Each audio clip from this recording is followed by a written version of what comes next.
Hello friends, welcome to my channel Ravli talks. అందరూ ఎలా ఉన్నారు? బాగున్నారు అనుకుంటున్నాను. సో ముందుగా హ్యాపీ శివరాత్రి. ఈ వీడియో ఈరోజు ఎందుకు చేద్దాం అనుకుంటున్నానంటే ఈరోజు మంచి రోజు కాబట్టి ఈరోజు ఈ వీడియో వ్లాగ్ చేద్దాం అనుకుంటున్నాను. ఈరోజు వ్లాగ్ వచ్చేసి get ready with me for Mahashivratri festival and going to temple అన్నమాట. ఫస్ట్ అయితే నేను ఏం వేసుకుంటున్నాను అనేది చూపించేస్తాను.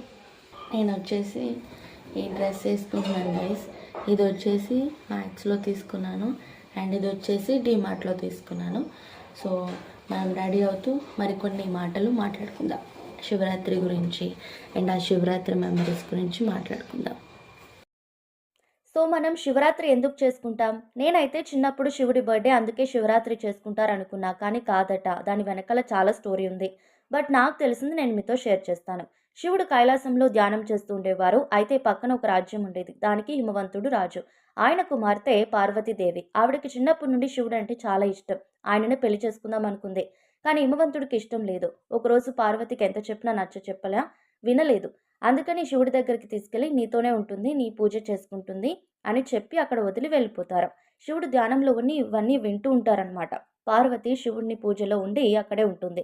ఆ టైంలో ఒక రాక్షసుడు దేవుళ్ళని చాలా వేధిస్తూ ఉంటారు. ఆ రాక్షసుడికి ఒక వరం ఉంటుంది. ఆ వరం ఏంటంటే శివుడి కొడుకే ఆయనని చంపాలి అని. దేవుళ్ళందరూ ఇలా కాదని మన్మధుని పంపించి మన్మథ మానం వేపిస్తారు. అప్పుడు శివుడు మూడో కన్ను తెరిచి ఆ మన్మధుణ్ణి చంపేస్తారు, కాల్ చేస్తారు. ఇలా కాదని పార్వతి వెళ్ళి శివలింగానికి పూజ చేసుకుంటే ఒక బాబు కేకలు వినిపించి వెళ్తుంది.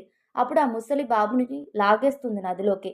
ఆ ముసలి నుండి కాపాడితే ఆ ముసలి ఎవరూ కాదు శివుడని తెలుసుకుని ఇద్దరు ఇష్టపడి వెళ్ళి ఒక ధ్యానం చేస్తూ అగ్నిని సృష్టించి ఆ అగ్ని నుండి పుట్టేవారే కార్తికేయ స్వామి.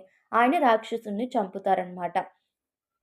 అందుకే మనము శివరాత్రి అనేది జరుపుకుంటాం.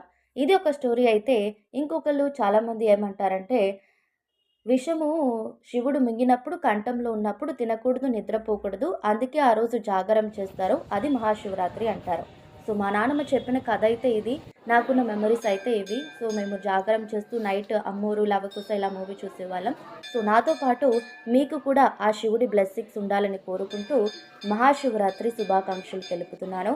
మీరు కూడా మీ మహాశివరాత్రి బాగా జరుపుకోవాలని కోరుకుంటున్నాను.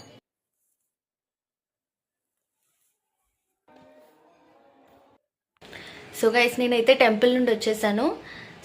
మీ ఈ వ్లాగ్ ఇంతటితో కంప్లీట్ అయిపోయింది. మీకు కనుక ఈ వ్లాగ్ నచ్చినట్టయితే లైక్ చేయండి అండ్ సబ్స్క్రైబ్ కూడా చేయండి guys. Once again happy Mahashivratri.